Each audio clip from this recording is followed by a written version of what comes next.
Cafe. Brahmins Cafe.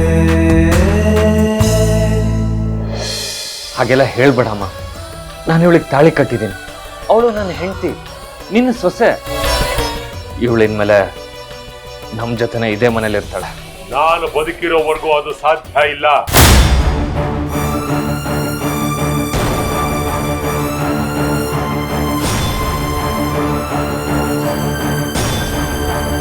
ಅಪ್ಪ, ಮುಚ್ಚು ಬಾಯ್.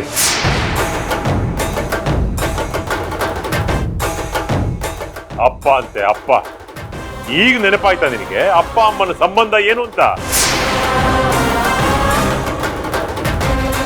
ಎಲ್ಲಿ ಹೋಗಿತ್ತು ನಿನ್ ಪ್ರಜ್ಞೆ? ಇವಳು ಕುತ್ತಿಗೆಗೆ ತಾಳಿ ಬಿಗಿಬೇಕಾರೆ ಆಗ್ಲೇ ನಮ್ ಕೈಗೂ ಹಗ್ಗ ಕೊಟ್ಟಿದ್ರೆ ನಿನ್ ಕಣ್ಣು ಮುಂದೆನೆ ನೇಣ್ ಹಾಕೊಂಡು ಎಲ್ಲಾರು ನೆಗೆದು ಬೀಳ್ತಾ ಇದ್ವಲ್ಲ.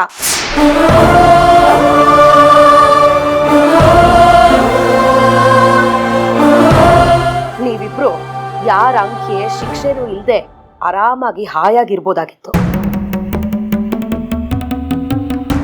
ಅಷ್ಟಲ್ದೆ ಹೇಳ್ತಾರ ಶಾಂತ, ಕುಲಕ್ಕೆ ಮೃತ್ಯು ಕೊಡ್ಲಿ ಕಾವು ಅಂತ.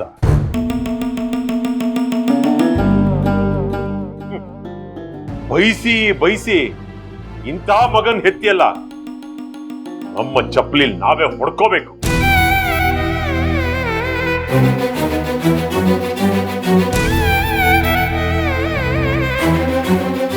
ಏ ವೈಭವ್, ದುಡ್ಡುಗೋಸ್ಕರ ಹಿಂದೆ ಮುಂದೆನೂ ನೋಡದೆ ತಾಳಿ ಕಟ್ಟಿಸ್ಕೊಳ್ಳೋ ಈ ಬಣ್ಣ ಚಿಟ್ಟೆ ಜೊತೆ ಸಂಸಾರ ಮಾಡ್ತೀಯನೋ?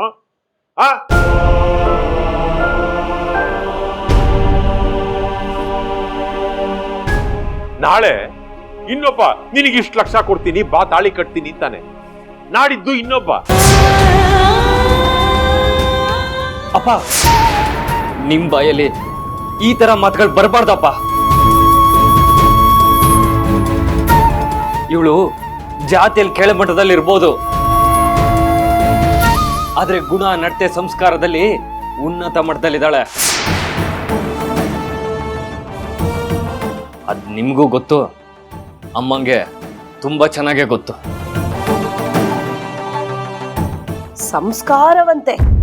ಸಂಸ್ಕಾರವಂತರು ಮಾಡೋ ಕೆಲ್ಸನಾ ಇದು?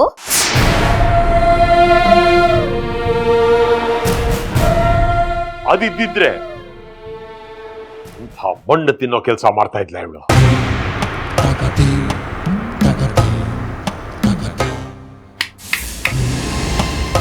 ನಮ್ಮಂತ ಉತ್ತಮ ಜಾತಿಯಲ್ಲಿ ಹುಟ್ಟೋದಕ್ಕೂ ಪೂರ್ವ ಜನ್ಮದ ಪುಣ್ಯ ಪಡೆದಿರ್ಬೇಕು. ಜಲ ಶೋಧಿಸಿ ನೀರ್ ತರಬೇಕು, ಕುಲ ನೋಡಿ ಹೆಣ್ಣು ತರಬೇಕು ಕಣೋ. ಅಂಥ ಕುಲೀನ ಹೆಣ್ಣು ಸೌಂದರ್ಯನ ನಿನಗೋಸ್ಕರ ಹುಡುಕಿ ಆಸೆ ತಂದೆ.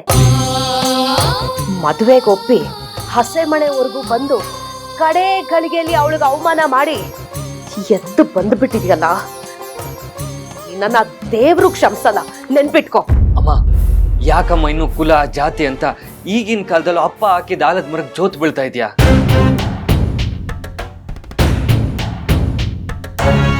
ಇಷ್ಟಕ್ಕೂ ಹೆಣ್ಣಿಗೆ ಎಲ್ಲಿದೆಯಮ್ಮ ಜಾತಿ? ಯಾವ ಜಾತಿಲಿ ಹುಟ್ಟಿದ್ರು ಮದುವೆ ಆದ್ಮೇಲೆ ಹೆಣ್ಣು ಗಂಡನ ಜಾತಿಗೆ ತಾನೇ ಸೇರೋದು.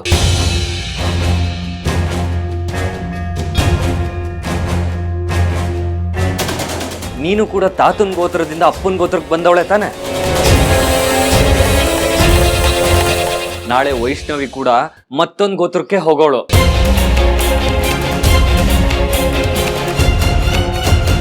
ಈಗ ನನ್ನನ್ನು ಮದುವೆ ಮಾಡ್ಕೊಂಡು ಕರುಣ ಕೂಡ ನನ್ನ ಜಾತಿಗೆ ಬಂದಿದ್ದಾಳೆ. ಈಗ ಇವಳ್ದು ನಮ್ದೇ ಗೋತ್ರ, ತಿಳ್ಕೊ.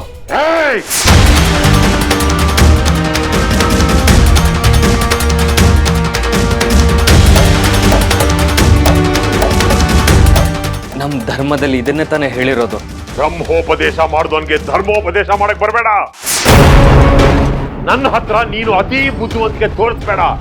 ಏಯ್, ಕೇಳಿಸ್ಕೋ, ನೀರು ಕೆಳಗಿಂದ ಮೇಲೆ ಕರಿಯೋದಕ್ಕೆ ಸಾಧ್ಯನೇ ಇಲ್ಲ.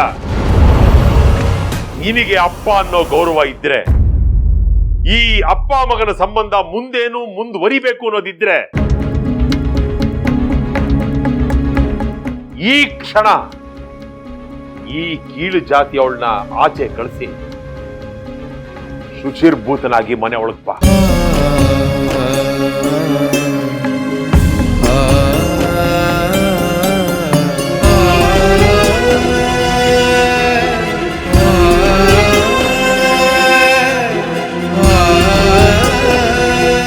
ಏನೇ ನಮ್ಮ ಮನೆಯವ್ರು ಹೇಳಿದ್ದು ಅರ್ಥ ಆಗ್ಲಿಲ್ವಾ?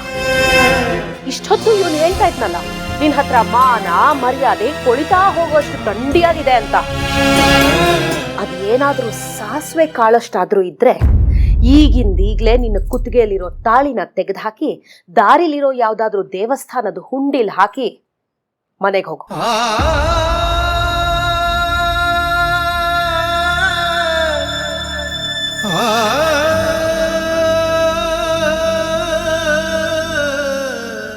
ಮನೆಗಾದ್ರೂ ಹೋಗು, ಸುಡುಗಾಡ್ಗಾದ್ರೂ ಹೋಗು, ಆದ್ರೆ ಮತ್ತೆ ನಮ್ಮನೆ ಕಡೆ ಮಾತ್ರ ತಲೆ ಇಡಬೇಡ.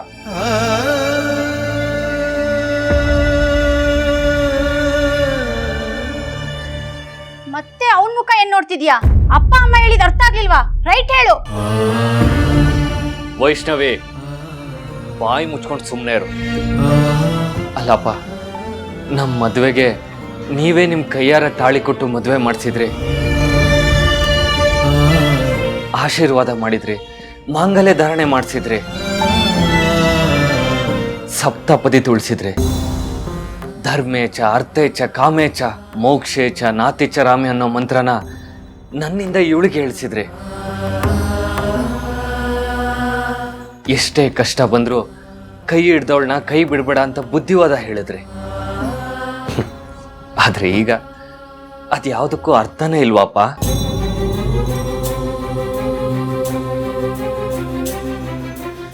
ನೀವು ಕಟ್ಸಿದ ತಾಳಿಗೆ ಈಗ ನಿಮ್ಮ ಹತ್ರನೇ ಬೆಲೆ ಇಲ್ವಾ? ಅದೆಲ್ಲ ಧರ್ಮದ ಪ್ರಕಾರ ಕಾಯ ವಾಚ ಮನಸ ಮದ್ವೆ ಆದವ್ರಿಗೆ ಅನ್ವಯಿಸುತ್ತೆ. ನಿನ್ನ ತರ ಸ್ವಾರ್ಥದ ಬೇಳೆ ಬೇಯಿಸ್ಕೊಳ್ಳೋರ್ಗ ಅಲ್ಲ. ಸಿನಿಮಾ ಸೀರಿಯಲ್ಗಳಲ್ಲಿ ಈ ತರ ನೂರಾರು ಮದುವೆಗಳಾಗ್ತಿರುತ್ತೆ, ಹಾಗಂತ ಅವರಿಗೆಲ್ಲ ಗಂಡ ಹೆಂಡತಿ ಅನ್ನಕ್ಕಾಗುತ್ತಾ? ಈಗೇನ್ ನಿನ್ನ ಕೊನೆ ನಿರ್ಧಾರ?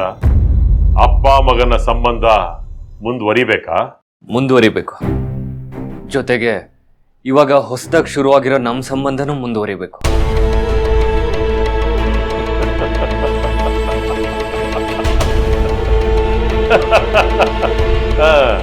ಅಕ್ಕಿ ಮೇಲೂ ಆಸೆ, ನೆಂಟ್ರ ಮೇಲೂ ಪ್ರೀತಿ. ಅದು ನಿನಗಿರಬಹುದು, ಆದ್ರೆ ನನಗಲ್ಲ. ಅಪ್ಪ ಅಪ್ಪ, ನನ್ನ ಮಾತು ಕೇಳಿ.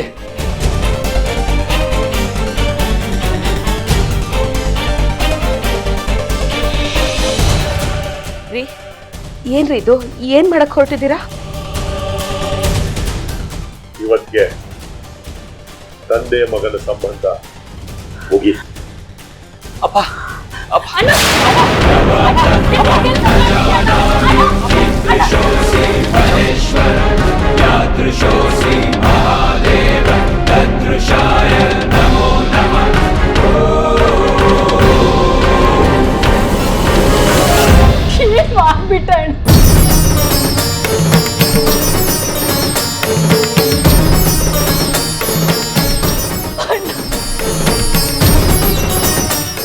ಏನೂ ಮಾತಾಡಬೇಡ ಸುಕನ್ಯಾ, ನಡಿ ಒಳಗೆ.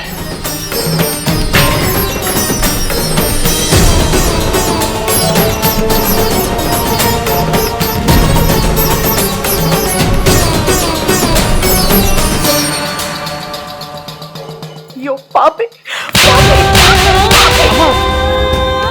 ಸುಮ್ಮನೆ ಇರ ನೀನು. ತಂದೆ ಮಗನ್ ಸಂಬಂಧಕ್ಕೆ ಕೊಳ್ಳಿ ಇಟ್ಬಿಟ್ಟಿಯಲ್ಲ ನೀನು. ನೋಡ್ತಾ ಇರು, ಆ ದೇವ್ರು ಅನ್ನೋನೊಬ್ಬ ಇದ್ರೆ ನಿನಗ್ ಪಾಠ ಕಲಿಸ್ದೆ ಸುಮ್ಮನೆ ಬಿಡಲ್ಲ ಕಣೆ. ಪಾಠ ಕಲಿಸ್ತಾನೆ.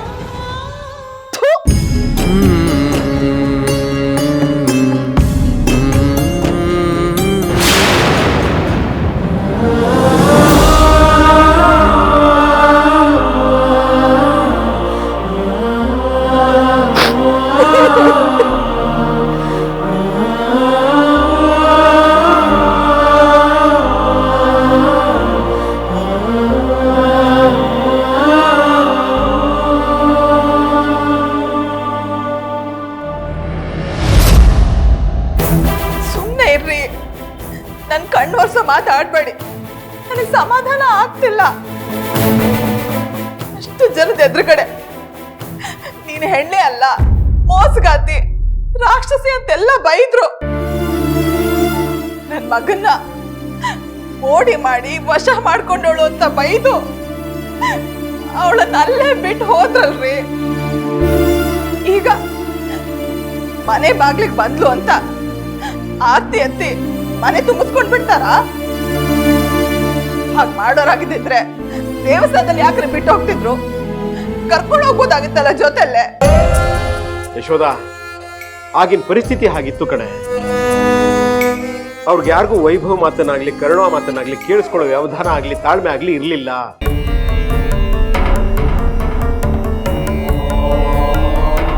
ಯಶೋದಮ್ಮ, ಇವಾಗ ವೈಭವ್ ಕರ್ಕೊಂಡು ಹೋಗಿದ್ದಾನಲ್ವ, ಅವನು ಮನದಟ್ಟು ಮಾಡಿಸ್ತಾನೆ. ಯಾವುದಕ್ಕೂ ಸಮಯ ಅನ್ನೋದು ಬೇಕಲ್ವಾ? ನೀವು ಯೋಚನೆ ಮಾಡಬೇಡಿ, ಖುಷಿಯಾಗಿರಿಪ್ಪ. ಸರಿಯಾಗಿ ಹೇಳಿದ್ರೆ ಉಡುಪಣ ಅಲ್ವೇ ಯಶೋದ? ಖುಷಿ ಪಡೋ ಸಮಯದಲ್ಲೂ ನೀನು ಖುಷಿ ಪಡ್ತಿಲ್ವಲ್ಲೇ? ಇಷ್ಟು ದಿನ ಒಂದು ಕೊರಗಿತ್ತು ಕರುಣ ಒಂಟಿಯಾಗಿ ಕಳ ಕಳಿಬೇಕು ಅಂತ. ಈಗ ಅವನು ಕಣ್ಣಲ್ಲಿ ಕಣ್ಣಿಟ್ಟು ನೋಡೋಕೆ ವೈಭವ್ ಬಂದಿದ್ದಾನಲ್ಲೇ, ಆ ಚಿಂತೆ ದೂರ ಆಯ್ತಲ್ಲ. ಈಗಲಾದ್ರೂ ಖುಷಿ ಪಡೋದು ಬಿಟ್ಟು ಒಳ್ಳೆ ಹ್ಯಾಪೋರ ಹಾಕೊಂಡು ನಿಂತಿದೀಯಲ್ಲೇ. ನಡಿ ನಡಿ, ಊಟ ಮಾಡೋಣ, ನಡಿ ನಡಿಯೇ. ಬಲವಂತ ಮಾಡಬೇಡಿ. ಯಶೋದಮ್ಮ, ಎಷ್ಟು ಸೇರುತ್ತೋ ಅಷ್ಟು ಊಟ ಮಾಡಿಲ್ಲ. ಬನ್ನಿ. ಉಡುಪ್ರೆ, ನಾವು ಹೊರಡೋ ಕೊನೆಗಳಿಗೆವರೆಗೂ ವೈಭವ್ ನಾವು ಹತ್ರ ಬಂದು ನೀವು ಯಾವುದಕ್ಕೂ ಯೋಚನೆ ಮಾಡಬೇಡಿ, ಇನ್ಮೇಲೆ ಕರುಣಾಳ ಸಂಪೂರ್ಣ ಜವಾಬ್ದಾರಿ ನಂದು ಅಂತ ಒಂದು 10 ಸರ್ತಿ ಏನಾದರೂ ಹೇಳಿದ್ದಾರೆ. ಇನ್ನು ಯಾಕೆ ಯೋಚನೆ ಮಾಡಬೇಕು? ಜೊತೆಗೆ ಇವಳು ಇದ್ಲಲ್ಲ, ಎಲ್ಲವನ್ನೂ ಕೇಳಿಸ್ಕೊಂಡಿದ್ದಾಳೆ, ಮತ್ತೆ ಕೊರಗ್ತಾಳೆ ನೋಡಿ. ನಾನೇನು ಅವನನ್ನ ದೂಷಿಸ್ತಾ ಇಲ್ಲ ರೀ. ನನಗೂ ಅವನ ಮೇಲೆ ಸಂಪೂರ್ಣವಾದ ನಂಬಿಕೆ ಇದೆ. ಆದ್ರೆ ಶಾಂತಮ್ಮ ಪಂಡಿತರು ಕೋಪ ನೆನ್ಸ್ಕೊಂಡ್ರೆ ಎದೆಯಲ್ಲಿ ಅವಲಕ್ಕಿ ಕುಡ್ದಾಗ ಆಗತ್ತೆ. ಇಷ್ಟು ಸುಲಭವಾಗಿ ಅವ್ರು ಇವಳನ್ನ ಒಪ್ಕೊಳ್ತಾರೇನ್ರಿ? ಅವ್ರ ಸಂಪ್ರದಾಯ, ಜಾತಿ, ಅಂತಸ್ತು ಇದನ್ನ ಒಪ್ಪುತ್ತಾ? ತಂದೆ ತಾಯಿ ಕೋಪ ಎಷ್ಟೊತ್ತಿರುತ್ತಮ್ಮ, ಹೀಗೆ ಬರುತ್ತೆ ಹಾಗೆ ಹೋಗುತ್ತೆ. ಇವತ್ತು ಅವರು ಕರುಣನ್ನ ಸೊಸೆ ಅಂತ ಒಪ್ಕೊಳ್ದೇ ಇರ್ಬೋದು, ಆದರೆ ಮನೆ ಬಾಗಿಲಿಗೆ ಬಂದ ಮಕ್ಕಳನ್ನ ಒಳಗೆ ಸೇರಿಸ್ತಾ ಇರೋಷ್ಟು ಕೆಟ್ಟವ್ರಲ್ಲಮ್ಮ ಅವರು.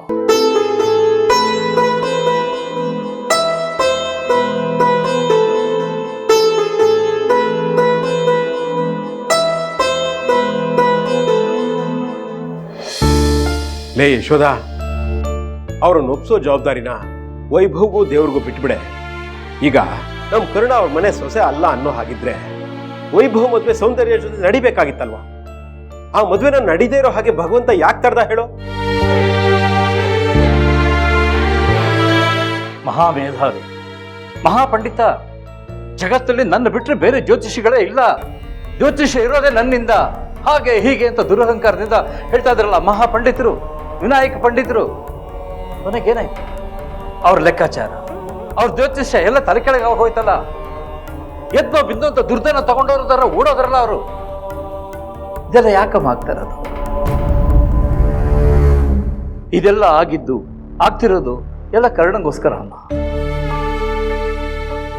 ಆ ದೇವರ ಸಂಕಲ್ಪ ಇಲ್ಲದೆ ಏನು ನಡೆಯೋದಿಲ್ಲ, ಅರ್ಥ ಮಾಡ್ಕೊಳ್ಳಿ.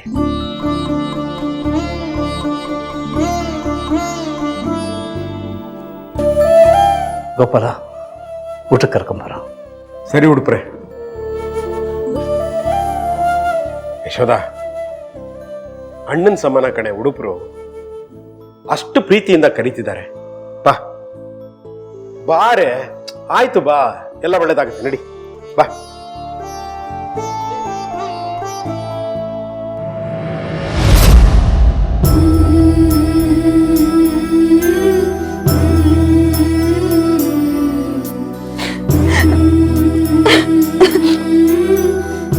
ಕರುಣ, ಸಮಾಧಾನ ಮಾಡ್ಕೋ.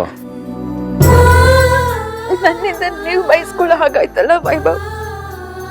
ಅದು ಎಂತೆಂತ ಮಾತುಗಳು, ಕೇಳಿಸ್ಕೊಳ್ಳೋದಕ್ಕೆ ಹಿಂಸೆ ಆಗ್ತಿತ್ತು. ಕೊನೆಗೂ ತಂದೆ ಮಗನ್ ಸಂಬಂಧಕ್ಕೆ ಅವರು ಎಳ್ಳು ನೀರು ಬಿಟ್ಬಿಟ್ರಲ್ವಾ. ಅಮ್ಮ ಹೇಳ್ದಾಗೆ ಶಾಪನ ನಾನು ಸುಮ್ಮನೆ ಬಿಡಲ್ಲ ವೈಭವ್. ಕಣ, ಅತ್ತೆ ಬಂದ್ರು, ಕಣ್ಣೋರ್ಸ್ಕೊ.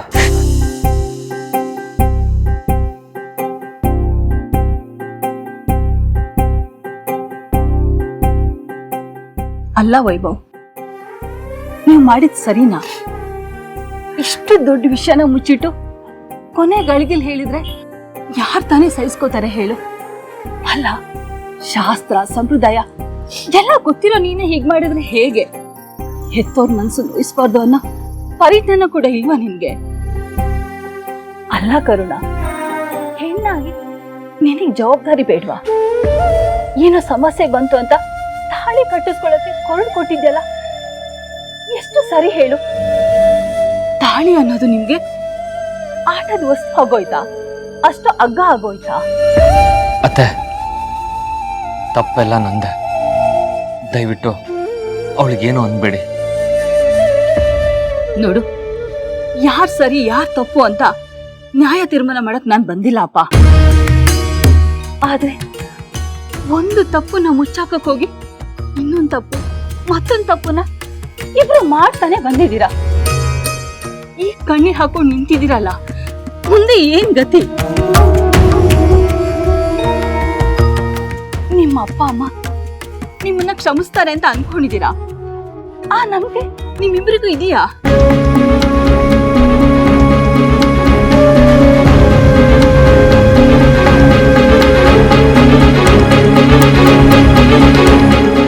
ನಿಜ ಹೇಳ್ಬೇಕು ಅಂದ್ರೆ ನನಗಂತೂ ಆ ನಂಬಿಕೆ ಇಲ್ಲ.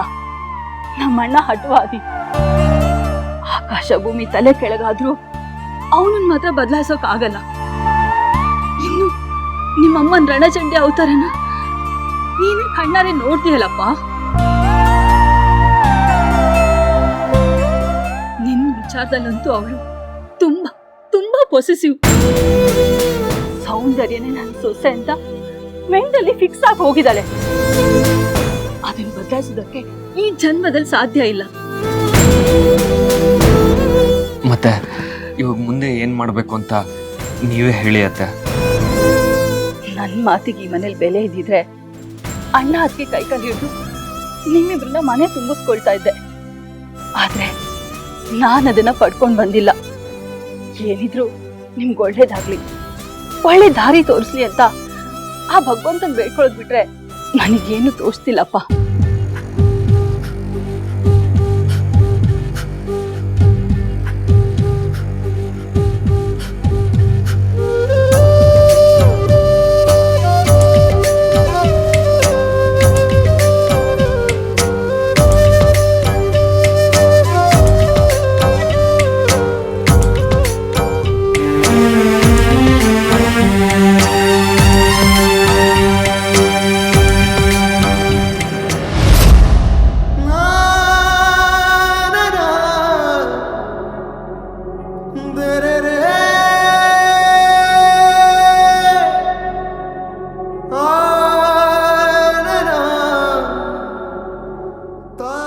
ನಿನ್ನ ಮಗಳು ನಿನಗೆ ಮಗಳಾಗಿ ಸಿಗೋದಿಲ್ಲ, ಸೊಸೆಯಾಗಿ ಬರ್ತಾಳೆ. ಇವಳು ನಿಮ್ ಮಗಳು. ನಾನು ಮದುವೆ ಮಾಡ್ಕೊಳ್ತೀನಪ್ಪ. ಇವಾಗ ಹೇಳ್ತಾ ಇದ್ದೀನಿ, ಕರುಣಾನೇ ನಾನು ಹೆಂಡತಿ.